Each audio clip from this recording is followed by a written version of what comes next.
नमस्कार दोस्तों, स्वागत है आपका हमारे YouTube चैनल जिसका नाम है परीक्षिता एकेडमी। और आज हम आपके लिए टॉपिक लेके आए हैं आधुनिक भारत के इतिहास से पुर्तगालियों के भारत में आगमन को।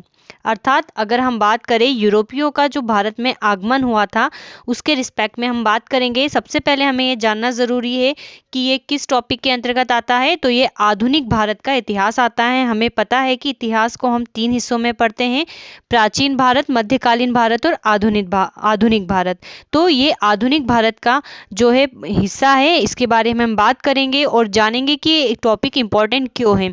तो बताने की बिल्कुल भी ज़रूरत नहीं है, क्योंकि यूपीएससी या किसी भी स्टेट का पीएससी है, लाइक एमपीपीएससी, कोई भी एग्जाम हो, इतिहास से अगर क्वेश्चंस आते हैं तो ये टॉपिक भी उसके अंदर इंक्लूड होता है।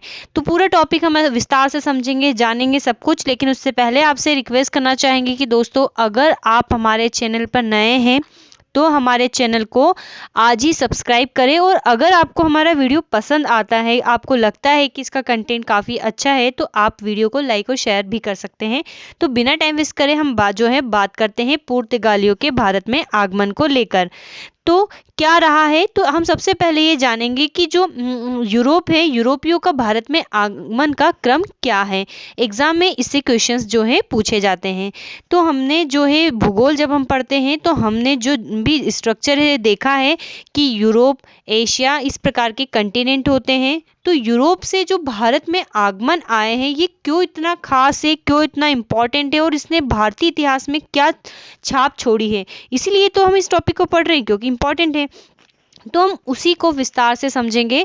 लेकिन उसके पहले आपको बताएंगे कि जो यूरोपियों का भारत में आगमन का क्रम है, आधुनिक इतिहास के रिस्पेक्ट में हम बात कर रहे हैं, राइट। क्योंकि प्राचीन काल में भी जो है मध्य एशिया या यूरोप के लोगों से भारत के संबंध थे, मध्यकाल में भी थे, लेकिन आधुनिक भारत में जो है अमिट छाप छोड़ी है। तो हम बात करते हैं। तो सबसे पहले जो है भारत में आए थे पुर्तगाल। एग्जाम में क्वेश्चन पूछा जाता है, एसएससी सीजीएल में कितनी बार पूछा गया है कि सबसे पहले भारत में कौन आए थे। तो अंग्रेज हमारे बीच में काफ़ी फेमस है, तो हमारे मन में या जो भी कहें कि जो स्टार्टर होते हैं वो अंग्रेज को ही टिक करते हैं, राइट। तो सबसे पहले जो है पुर्तगाली आए थे। और सबसे इंटरेस्टिंग बात यह कि सबसे बाद में गए, हमने पढ़ा है ना कि 1961 में गोवा को जो है फिर भारत का हिस्सा बनाया गया था, जब तक पुर्तगालियों का राज था। उनके बाद जो है डच आए, अंग्रेज आए, डेनिश आए और फ्रांसीसी आए। इसके अलावा भी और कहीं कम्युनिटी आई थी, लेकिन वो इतना इम्पोर्टेंट नहीं है। हम इम्पोर्टेंट की ही चीज़ में बात करेंगे।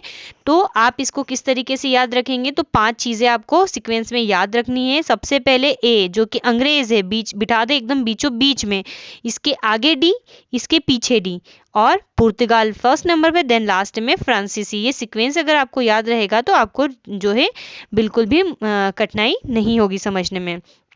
तो हम बात करते हैं, और उसको समझने से पहले आगे हम समझेंगे कि आखिर में उनके आने के क्या कारण थे और क्या नहीं था।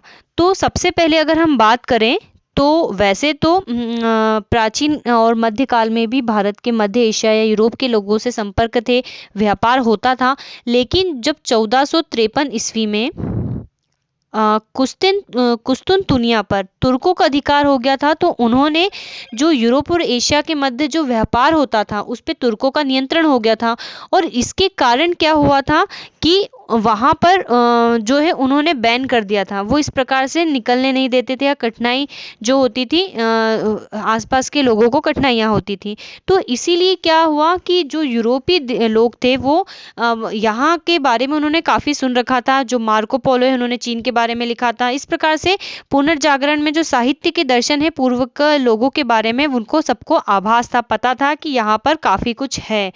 तो इनके मन में लालसा थी कि हमें भी जो है इधर से व्यापार करना है। और इस बीच जो है तुर्कों ने जो है अपना आधिपत्य जमा लिया था, तो उन्हें एक नवीन मार्ग की तलाश थी।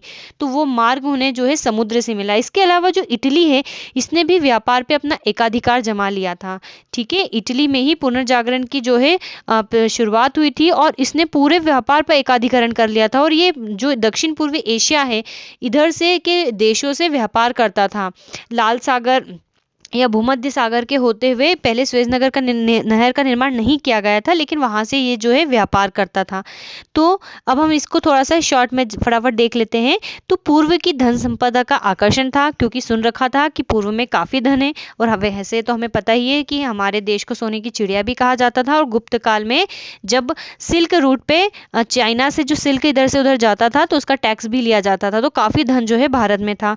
तो वो भारत आना चाहते थे, डायरेक्टली भारत से व्यापार करना चाहते थे। उस समय पुनर्जागरण का अभ्युदय हुआ था, और उनके देश में जो कृषि थी वो कम लाभ वाला सिद्ध हो रहा था। तो उन्हें जो है नवीन रोजगार की आवश्यकता थी, नवीन बाजार की आवश्यकता थी, कच्चे माल की आवश्यकता थी। ईसाई मत के कुछ लोगों का ईसाई मत के प्रसार की उत्कृष्ट इच्छा थी, और पूंजीवाद के स्थापत्य होने के कारण भी उन्होंने यहाँ पर जो है अपने देश से बाहर निकलने की सोची। और उस समय प्रतिस्पर्धा चल रही थी, हर व्यक्ति कहीं जाता था समुद्र के रास्ते और किसी नई कंट्री को खोज लेता था और उससे व्यापार करता था, क्योंकि क्षेत्रीय विभिन्नता से चीज़ों में जो है विभिन्नता आ जाती है और नवीन चीज़ों की तरफ लोगों का आकर्षण होता है। और इटली के व्यापार पर एकाधिकार को खत्म करने की प्रतिस्पर्धा भी थी। तो इसी क्रम में सबसे पहले जो है भारत के रिस्पेक्ट में बात करें तो पुर्तगालियों को सफलता मिली। अगर हम पुर्तगाली की बात करें तो वास्को डिगामा का नाम हमने पढ़ा है। वास्को डिगामा की अगर बात करें तो जब हम छोटी क्लास में थे तो हम अक्सर पढ़ते थे कि भारत की खोज करी है वास्को डिगामा ने 1498 ईस्वी में। आई थिंक ये वाला सेंटेंस सबको याद होगा, लेकिन ऐसा नहीं है कि भारत के बारे में दुनिया को 1498 में ही पता चला। भारत के बारे में दुनिया की बात नहीं करते हम, जो मध्य एशिया यूरोप के देशों में चर्चा थी, लेकिन वो जो है स्थल मार्ग से आते थे, समुद्र मार्ग से कोई भी पता इतनी जानकारी नहीं थी। तो समुद्री मार्ग से जो सबसे पहले आया व्यक्ति और उसने भारत की खोज करी या भारत के पहुंचा वो था वास्को डिगामा, इसलिए हम इसके बारे में पढ़ते हैं। तो 17 मई 1498 को वास्को डिगामा सबसे पहले भारत में पहुंचा था, वो भी कहां पर, कालीकट केरल में जो ये पहुंचा था। और अगर बात करें तो जब वो यहाँ पर आया तो यहाँ से वो मसाले, काली मिर्च और अन्य कई सामग्री लेकर उसने वहाँ पर उसके जो कंट्री है वहाँ पर सेल किया, तो उसको लगभग 60% का शुद्ध लाभ अर्जित किया उसने। और तो उससे क्या हुआ कि और भी वहाँ के जो सम्राट है वो खुश हुआ और उसने और पुर्तगालियों को भारत में भेजा। तो इस प्रकार जो है क्रम इनका यहाँ पर आने का शुरू हो गया। अगर हम बात करें तो अपने जीवन काल में वास्को डिगामा कुल 3 बार जो है भारत आया था, और इसने यहाँ पर 1501 में कन्नूर में जो है फैक्ट्री भी खोली थी, जो कि मालाबार तट क्षेत्र में पड़ता है। अब जब हम कई क्षेत्रों की बात करते हैं तो हम जान लेते हैं कि मालाबार तट क्षेत्र क्या है। तो वर्तमान भारत के रिस्पेक्ट में हम बात करें तो इस प्रकार का जो समुद्री वाला हिस्सा है, तो जो तट वाला हिस्सा है, इसको कुछ भागों में जो है क्लासिफाइड कर रखा है। जैसे यहाँ से यहाँ तक के भाग को हम बोलते हैं काठियावाड़ का तटीय मैदान, यहाँ से यहाँ लगभग मुंबई से यहाँ गोवा तक के भाग को हम बोलते हैं कोंकण तटीय भाग, और यहाँ से यहाँ तक के भाग को हम बोलते हैं मालाबार तटीय भाग। और जो वास्को डिगामा था सबसे पहले यहीं पर आया था, हमने बोला है वास्को डिगामा सबसे पहले कालीकट केरल में आया था, और जो कि मालाबार तट में। तो हो सकता है एग्जाम में आपसे पूछा जाए कि वास्को डिगामा सबसे पहले किस तट पे आया, क्वेश्चन का नया ट्रेंड हो सकता हो जाए, तो हमारा आंसर होगा मालाबार। इसी प्रकार इस वाले तट को कोरोमंडल बोलते हैं, इसको उत्तरी सरकार तट बोलते हैं और इसको उत्कल तटीय मैदान बोलते हैं। ठीक है, तो ये जो है भारत के प्रमुख तट है जिसके बारे में हमें एक बेसिक चीजें पता होनी चाहिए। तो वास्को डिगामा सबसे पहले भारत पहुंचा, पुर्तगाल का था, ये हमें याद रखना है। अब तो इस पूरे वीडियो में हम जो है पुर्तगाल के बारे में के लोगों के बारे में ही बात करेंगे, लेकिन ऐसा नहीं कि वास्को डिगामा पहला व्यक्ति था और इसे सफलता मिल गई। इसके पहले कई देश जो है ट्राई कर रहे थे, इसलिए जो भी आसपास की कंट्री है, स्पेन है, पुर्तगाल है, सभी कोशिश कर रहे थे। और पुर्तगाल का एक जो है राजकुमार था जिसका नाम था हेनरी, इसने अपना पूरा जीवन काल जो है समुद्री मार्ग की खोज में समर्पित कर दिया। उसे उम्मीद थी कि हम जरूर समुद्री मार्ग से जो है कुछ नई चीजों को खोज पाएंगे। तो सबसे पहले इसमें सफलता मिली, कई लोगों का इसमें हाथ है, डायरेक्ट इन्हें ही पहली सफलता नहीं मिली। तो इसके क्रम में अगर हम आगे बढ़े तो बार्थोलोम्यो दियास करके, हो सकता है अलग अलग बुक में इसका जो है वर्डिंग जो है या हम प्रोनाउंसिएशन अलग अलग हो, बट उससे हमें कंफ्यूज नहीं होना है। इसने 1487 ईस्वी में ये समुद्री मार्ग के सहारे आ रहा था, और इसने अफ्रीका, जो दक्षिण अफ्रीका है, हमें पता है अफ्रीका कंटिनेंट का इधर लास्ट का जो दक्षिण अफ्रीका वाला पार्ट है, उसमें एक जगह पर इसने पहुंचने में सफलता हासिल की और उसे नाम दिया गया केप ऑफ गुड होप। ठीक है, कहाँ पर है केप ऑफ गुड होप? तो ये साउथ अफ्रीका में पड़ता है, अफ्रीका कंटिनेंट के अंतर्गत। तो बार्थोलोम्यू डियाज को सबसे पहले सफलता मिली, अर्थात इसने इसकी खोज करी। तो इसके बाद ही जो है वास्को डिगामा आया। तो जो वास्को डिगामा के बारे में अगर हम बात करें, तो जब ये इस वाले पॉइंट की खोज हो चुकी थी, तो वहाँ से वास्को डिगामा भी निकला अपने समुद्री मार्ग, अपने विजय के लिए। और सतीश चंद्रा ने अपनी बुक में लिखा है कि जब वास्को डिगामा अपने 3 जहाज़ों के साथ वास्को डिगामा जब अपने 3 जहाज़ों के साथ, ये जो अफ्रीका वाला पार्ट है, यहाँ पर जब वो केप ऑफ गुड होप में पहुंचा, तो उसे गुजराती पायलट मिला जिसका नाम था अब्दुल मजीद। और इस अब्दुल मजीद के मिलते ही इसके भाग्य का उदय हो गया, क्योंकि इसने भारत में आने का इसका रास्ता जिसके लिए निकले थे, जो कि खोजना चाहते थे, मिल गया। और हमें पता है यहाँ पर मेडागास्कर है, उसके बाद फिर जो है ऊपर की ओर बढ़ते तो ये भारत पहुंच गया और कालीकट जो है केरल में पहुंचा। और ग्रीक एक इतिहासकार थे, हमें पता है, हम इतिहास के जो पितामह हेरोडोटस को बोलते हैं। तो जो हेरोडोटस थे, इन्होंने अपनी बुक में लिखा है कि 6ठी सदी बीसी में एक व्यक्ति थे जिनका नाम था फोनेशियंस। इन्होंने जो है अफ्रीका का चक्कर लगाया था, इस चीज़ की भी जो है चर्चाएं थी। ये वही वाला कालखंड है जब भगवान बुद्ध का जन्म हुआ था, जब भारत में हर्यक वंश का साम्राज्य था। महावीर जो जैन धर्म के पहले व्यक्ति थे, उनका भी जन्म लगभग इसी समय हुआ था। उस समय की बात हो रही है। तो फोनेशियंस ने जो है अफ्रीका का एक चक्कर लगा लिया था, ये ऐसा हेरोडोटस ने अपनी बुक में लिखा हुआ है। मतलब जो है इस प्रकार की जो है बातें चर्चा में थी, वहाँ के लोगों को पता था कि समुद्र के रास्ते भी कई कंट्रीज आ सकती है। तो वह सबसे पहले सफलता जो है वास्को डिगामा को मिली, और बकायदा वो यहाँ से सामान ले गया। जब वो यहाँ पर आया था, तो सबसे पहले उसे कालीकट केरल में यहाँ का स्थानीय जो राजा था जमोरिन, उसका नाम कहा गया है, उसे जमोरिन मिला। ठीक है, और इनके संबंध क्या थे, कैसे थे, ये हम जो है हमारे नेक्स्ट वीडियो में बात करेंगे। तो इसके बाद फिर वहाँ पर गया, उसने सामान को बेचा, लाभ अर्जित करा, और पुर्तगाल का जो सम्राट था वो काफ़ी खुश हुआ कि भाई सफलता मिली है, तो हमें और भी जो है व्यक्तियों को, अपने देश के लोगों को वहाँ पर भेजना चाहिए। तो उन्होंने क्या करा, पेट्रो अल्वारेस कैब्राल, जिसने कि ब्राज़ील की खोज करी थी। ठीक है, हमें पता है ये अफ्रीका कंटिनेंट है, इधर की साइड तो इंडिया आ गया, और इधर जो है साउथ अमेरिका है, तो यहाँ पर ब्राज़ील है। तो ब्राज़ील की खोज, और यही समुद्र का रास्ता है, और जो ये यूरोप में पुर्तगाल इधर पड़ता है। तो इसने जो कि ब्राज़ील का खोजी था, इसके नेतृत्व में क्या करा, बार्थोलोम्यू डियाज के साथ 13 जहाज, ये वही वाला बंदा है जिसने 1487 में केप ऑफ गुड होप खोजा था, और 1498 में लगभग जो है 10-11 साल बाद जो है वास्को डिगामा भारत आया था।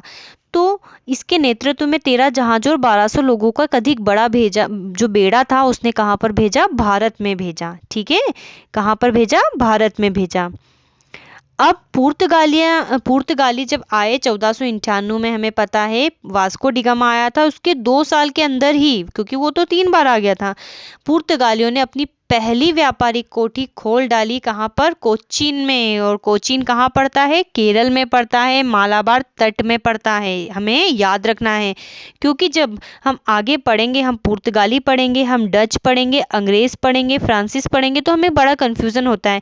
क्योंकि पुर्तगालियों ने अपनी पहली फैक्ट्री कोचीन में लगाई थी, डच लोगों ने मसूलीपट्टनम में लगाई थी, अंग्रेजों ने भी मसूलीपट्टनम में लगाई थी, लेकिन मुगल साम्राज्य के अंतर्गत सूरत में लगाई थी, और फ्रांसीसियों ने भी सूरत में लगाई थी। जब हमें पढ़ते हैं तो हमें काफ़ी कंफ्यूजन क्रिएट होता है। ठीक है, कि किस व्यक्ति बोलते हैं ना कि मोर स्टडी मोर कंफ्यूजन। तो इसीलिए हमें ये बात बहुत अच्छे से याद रखनी है कि पुर्तगालियों ने अपनी सबसे पहली फैक्ट्री कहाँ खोली थी, तो वो उन्होंने खोली थी कोचीन में, जो कि केरल में पड़ता है। ठीक है, और इसी प्रकार पुर्तगालियों ने 1503 में अपना पहला दुर्ग भी बना लिया। कहाँ पर, कोचीन में स्थापित कर लिया, जो कि केरल में पड़ता है। जब पुर्तगालियों को यहाँ पर आए, उनको व्यापार में फ़ायदा हुआ, तब उन्होंने यहाँ पर उनका रसना बसना भी स्टार्ट हो गया, यहाँ पर शासन व्यवस्था भी स्टार्ट कर दी। तो इसके लिए क्या किया, तो हम वो उसके पहले देख लेते हैं कि पुर्तगालियों ने अपना दूसरा दुर्ग जो है कन्नूर में स्थापित किया था, और फ्रांसिस्को अल्मेडा को भारतीय क्षेत्र का गवर्नर बनाया था। तो हम यहाँ पर वही बात कर रहे हैं कि जब पुर्तगाली भारत में आने लगे, तो इन्होंने चंद सालों में ही जो है अपनी प्रशासन व्यवस्था का भी भारत में जो जो है थोप दिया, वहां के एरिया पे लागू कर दिया। तो इसी क्रम में क्या हुआ, 1505 में, 1498 में तो वास्को डी गामा आया था, 1500 में इन्होंने पहली व्यापारी अपनी कोठी खोली थी, ठीक है, फैक्ट्री खोली थी। और 1505 में इन्होंने 3 वर्षों के लिए अपना एक गवर्नर नियुक्त कर दिया, कहाँ पर, कोचीन में। और ये अपने सचिव के साथ जो है शासन व्यवस्था या प्रशासन का काम करता था, अर्थात जो भी व्यापार था उसका उनके उद्देश्यों की पूर्ति करता था। और बाद के वर्षों में फिर परिषद के साथ जो है वाइसराय या जिसको हम कहें गवर्नर रहता था। तो इसी क्रम में 1505 में जो पहला गवर्नर बना पुर्तगालियों का, उसका नाम है फ्रांसिस्को द अल्मेडा। ये हमें याद रखना है, बहुत बहुत इंपॉर्टेंट है, ठीक है।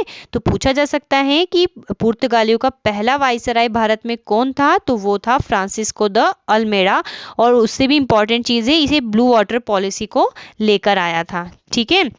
अब जब फ्रांसीसी यहाँ पर आ गए थे तो सिंपल सी बात है, यहाँ पर कहीं स्थानीय लोग भी रहेंगे। और वैसे ये हमारा, अगर हम बात करें कि ये हमारा इंडिया है, राइट, ये इंडिया का हम नीचे वाला पार्ट देख रहे हैं, इतना बड़ा था हमारा इंडिया। तो हमें ये तो पता है कि उत्तर पश्चिमी सीमा से कहीं जो मध्य एशिया के लोगों के आक्रमण होते रहे थे, मुस्लिम जो है सत्ता भी काफ़ी हद तक गुजरात तक आ चुकी थी। और ये लोग तो समुद्र के रास्ते 16वीं सदी में आए थे, 15वीं 16वीं सदी में आए थे। तो ये लोग भी थे, और प्लस भारत के जो स्थानीय व्यक्ति थे ये भी थे। तो इनसे भी इनका जो है विवाद पर्टिकुलर चीज़ों को लेकर चलते रहते थे। तो क्या हुआ, तो इसी प्रकार 1508 में पुर्तगालियों का युद्ध हो गया। भैया किसके किसके साथ हो गया पुर्तगालियों को राय, तो जो युद्ध हुआ था इस युद्ध को कहा जाता है चोल का युद्ध, ठीक है। चोल का युद्ध कहा जाता है, 1508 में हुआ था। और किसके खिलाफ हुआ था, तो ये पुर्तगाली थे एक साइड पर, और एक साइड पर थे मोहम्मद बेगारा। तो मोहम्मद बेगारा जो है उस समय गुजरात का शासक था। तुर्की का सुल्तान भी इसमें इंक्लूड था। तुर्की कितना दूर है, लेकिन हमने कहा ना मुस्लिम सत्ता आ चुकी थी। और मिस्र के सुल्तान भी इसमें ऐड था। तो इनके बीच में चोल का युद्ध हुआ, जिसमें पुर्तगालियों को हार मिली। और जब पुर्तगालियों को हार मिली तो फ्रांसिस्को द अल्मेडा को हटाकर जो है अल्फ्रांसो द अल्बुकुर्क को यहाँ का गवर्नर नियुक्त किया गया। और तो हम सिंपल सी बात है, इसको 1509 में नियुक्त किया गया था, और ये जो है दूसरा गवर्नर था। और ये जो है काफ़ी इनका अच्छा डिसीजन साबित हुआ बाद के वर्षों में, और इसने काफ़ी पुर्तगालियों को सफलता दिलाई। अगर हम अल्बुकुर्क की बात करें तो 1503 में भारत आया था, 1509 में इसे वाइसराय नियुक्त किया, और 1515 में इसने भारत की पुर्तगाली सत्ता में की स्थापना में जो है विशेष भूमिका निभाई। और इसका सबसे इंपॉर्टेंट काम क्या था, तो इसने क्या करा, 1509 में तो वाइसराय बना, इसने 1510 में बीजापुर के जो यूसुफ आदिल शाह था उससे गोवा को छीन लिया। जी हाँ, ये वही गोवा है जिसको भारत में 1961 में मिलाया गया था। पुर्तगाली ने इस गोवा को उनसे छीन लिया, ठीक है। तो ये काफ़ी इंपॉर्टेंट है। और अल्बुकुर्क जो था, इसने हिंदू महिलाओं के साथ विवाह की नीति अपनाई अपने साम्राज्य विस्तार के लिए। इसने 1515 में मलक्का और कुर्मी जो कि ईरान में पड़ता था उस पर भी आधिपत्य जमाया। और इस तरह से अगर बात करें तो इसने नौसैनिक शक्ति को काफ़ी हद तक अपना जो है स्थापित कर लिया था, मजबूत कर लिया था। नौसैनिक शक्ति अर्थात जो समुद्री रास्ता है, समुद्री मार्ग है, उस पर काफ़ी इनका कंट्रोल हो चुका था, क्योंकि इस समय मुगलों का शासन था अगर हम भारत में बात करें तो मुख्य रूप से। और मुगलों ने कभी भी अपनी नौसैनिक या समुद्र की ओर रुझान नहीं करा, तो इसका इन्हें फायदा मिला। अब ये हमने ये तो देखा कि ये भारत में कहाँ से आए थे, तो ये भारत में जो है पश्चिमी तट पे आए सबसे पहले। तो भारत का जो पूर्वी हिस्सा है, फिर धीरे धीरे यहाँ पर भी इन्होंने अपने कदम बढ़ाना स्टार्ट कर दिया। और नागापट्टनम एक पुर्तगालियों का प्रमुख बंदरगाह था, ये हमें याद रखना है। इसी क्रम में इन्होंने जो बंगाल का शासक था महमूद शाह, 1536 में जो है चटगांव और सबगांव में फैक्ट्री खोलने की अनुमति भी ले ली थी, अनुमति इनको दी गई थी। चटगांव जो है आज की वर्तमान में बांग्लादेश में पड़ता है, ठीक है। और इनके द्वारा एक व्यवस्था लागू की गई थी, कॉटेज व्यवस्था। तो कॉटेज व्यवस्था क्या है हम वो देखते हैं। जैसे कि अभी हमने बात करी कि नौसैनिक या समुद्री मार्ग पे इन्होंने अपना जो है कब्जा कर लिया था, मतलब इनकी काफ़ी पकड़ थी। तो इन्होंने एक व्यवस्था लागू कर रखी थी उस समय, जिसको कहते थे कॉटेज व्यवस्था। और इस व्यवस्था में क्या होता था, जो भारतीय जहाज थे, इनके कप्तानों को जो है गोवा के वाइसराय से लाइसेंस या पास लेना पड़ता था, ठीक है, जिसको हम बोल सकते हैं टोल टैक्स आज की लैंग्वेज में। तो लाइसेंस लेना पड़ता था। अगर ये लाइसेंस ले लेते हैं और भारतीय जहाज इनके एरिया में से निकलते हैं, भारत के ही समुद्री हिस्से से निकलते हैं, तो ये उस पर अटैक नहीं करते थे, लूटते नहीं थे। और अगर इन्होंने लाइसेंस नहीं लिया तो ये लूटपाट मचा लेते थे, ठीक है। तो उससे क्या है, इस व्यवस्था को कॉटेज व्यवस्था कहा गया और लाइसेंस फिर लेने लग गए थे। अब इसी क्रम में जो है एक और वाइसराय की हम बात करते हैं। इसके बाद जो है फ्रांसिस्को द अल्मेडा, अल्बुकर्क के बाद कई और वाइसराय भी आए, लेकिन उनको सारे वाइसराय याद रखने की बिल्कुल भी जरूरत नहीं है। हम बात करते हैं नीनो द कुन्हा की। इसका जो भी इंपॉर्टेंट काम है उसके बारे में बात करेंगे। हमने ये देखा कि 1510 में जो है यूसुफ आदिल शाह से बीजापुर के यूसुफ आदिल शाह से जो अल्बुकर्क है उसने गोवा जीत लिया था। ठीक है, ये हमने देखा। तो इसका इम्पोर्टेंस ये है कि इसने क्या करा, मात्र 20 सालों में ही अपनी मुख्य राजधानी जो है कोचीन से गोवा शिफ्ट कर ली। जो पहला जो है प्रशासनिक व्यवस्था कोचीन में संभाली जाती थी, लेकिन इसने जो है गोवा शिफ्ट कर ली और अंत तक ये इनकी राजधानी रहा। और नीनो द कुन्हा जो है इसके नेतृत्व में बेसिन द्वीप पर भी अधिकार कर लिया था। किसने? पुर्तगालियों ने। तो इसके बाद फिर इन्होंने, आप इसको पढ़ सकते हैं कि किस प्रकार से 1535 में दीव पर, 1559 में दमन पर, 1566 में इन्होंने तुर्की के साथ समझौता किया, तुर्कों के साथ समझौता किया, डचों। फिर ये इसका जो है एक क्रम है। लेकिन हमें पता है कि जब पुर्तगाली आए तो लगभग इनके 100 साल बाद आ गए डच। डच जो थे नीदरलैंड या हॉलैंड के निवासी थे, अब ये आ गए थे। तो अब ये उनसे भी भारी पड़ रहे थे। अब उन्होंने इसको जो है रिप्लेस करना शुरू कर दिया था। तो डचों ने पुर्तगालियों को दक्षिण पूर्व एशिया से बाहर कर दिया। भैया व्यापार जब ये वहां पर करते थे अपने देश में, यहाँ से सामान ले जाके बेचते थे, तो सिंपल सी बात है आसपास वाले लोग भी सोचेंगे कि चलो हम भी चलते वहीं पे जहाँ से ये सामान लेके आते हैं। ठीक है ना। तो इस प्रकार से डच, फिर अंग्रेज और इस क्रम में कई और लोग आए। तो हम अगर अभी आज की इस वीडियो में केवल पुर्तगालियों की बात करेंगे, तो इस प्रकार से इन्होंने बाहर कर दिया और इन्हें अंग्रेजों से भी मात मिली। कब? 1612 में सूरत में पुर्तगालियों को पराजित कर दिया था अंग्रेजों ने, और जहांगीर ने प्रसन्न होकर इन्हें बोल दिया अंग्रेजों को, आप हमारे जो है सूरत में भी व्यापारी कोठी या फैक्ट्री खोल सकते हैं। तो पुर्तगालियों को इन्होंने यहाँ पर हरा दिया था। 1641 में जो है मलक्का का दुर्ग पुर्तगालियों से डचों ने छीन लिया। डच भारी पड़ रहे थे। श्रीलंका पुर्तगालियों के हाथ से निकल गया और मालाबार के सभी दुर्गों को डचों ने जीतकर पुर्तगालियों को भारत के निर्णायक रूप से जो है खदेड़ दिया। तो धीरे धीरे इनका जो प्रभाव है कम हो गया गोवा को छोड़कर। तो अब बात करते हैं कि पुर्तगालियों के हमने यहाँ पर बेसिक चीज़ें ध्यान रखी कि कौन वैसा पहला व्यक्ति था जो यहाँ पर आया, पहली फैक्ट्री कहाँ खोली, वाइसराय जो इम्पोर्टेंट थे उसके बारे में हमने बात करी। अब क्या पुर्तगालियों का महत्व है, तो भैया पुर्तगाली ही वो व्यक्ति है जो सबसे पहले भारत में प्रिंटिंग प्रेस लेकर आए थे। तभी से हमको पता है पत्रकारिता का हमारे जो इतिहास में उसमें कितना इम्पोर्टेंट है। आज भी 4th पिलर के रूप में मीडिया की कितनी विशेष भूमिका होती है। तो प्रिंटिंग प्रेस जो है सबसे पहले पुर्तगाली लेकर आए। तंबाकू ये लेके आए, इन्होंने ही जो है भारत को एक समझ चुके होंगे किस प्रकार से यह फर्क डाला है। तो टोबैको लेकर आए। मक्का, आलू, अनाया, संतरा जो है पुर्तगाली ही लेकर आए, और ये अपने देश से नहीं लेके आए, क्योंकि इनके जो देश है पुर्तगाल के बहुत सारे लोग, कोई अमेरिका की खोज कर रहा है, कोई ब्राजील की खोज कर रहा है, तो ये वहाँ की कंट्री से भी प्रभावित थे और धीरे धीरे ये भारत में आया।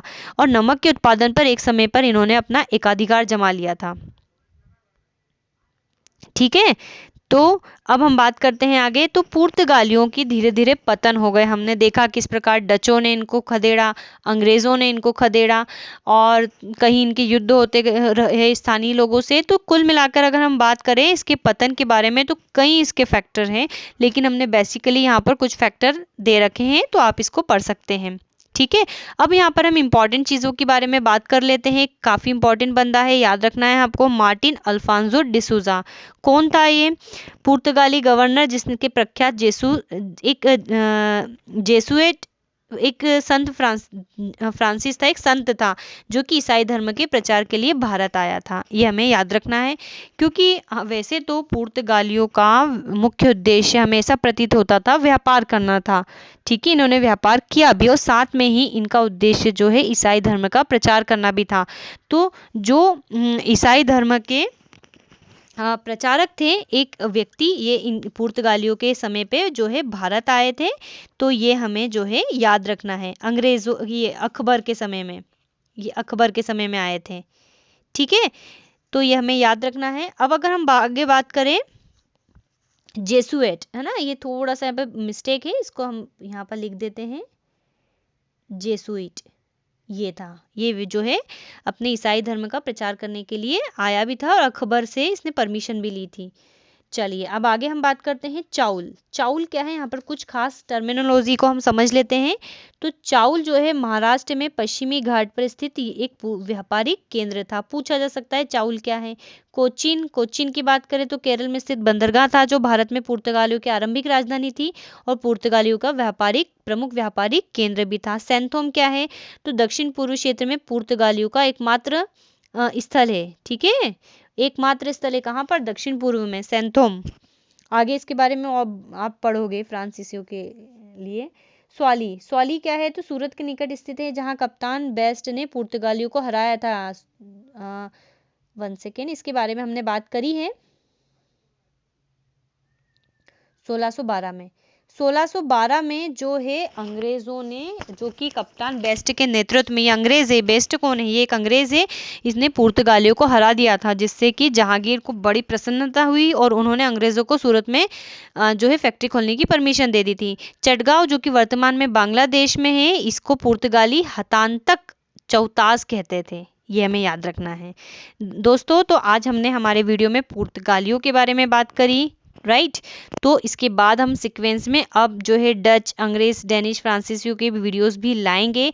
आई होप आपको हमारा वीडियो पसंद आया होगा, आपको हमारा ये जो कंटेंट है काफ़ी अच्छा लगा होगा। अगर आपको ऐसा लग रहा है तो प्लीज़ हमारे चैनल को, जिसका नाम है परीक्षिता एकेडमी, उसको सब्सक्राइब करें, वीडियो को लाइक करें, शेयर करें और इसके बाद जो है बैक टू बैक हमारे वीडियोस देखते रहें। आपको हम सारे टॉपिक बहुत अच्छे से करवाएंगे। ठीक है, तो हम बस अंत में यही कहना चाहेंगे कि थैंक्स फॉर वॉचिंग।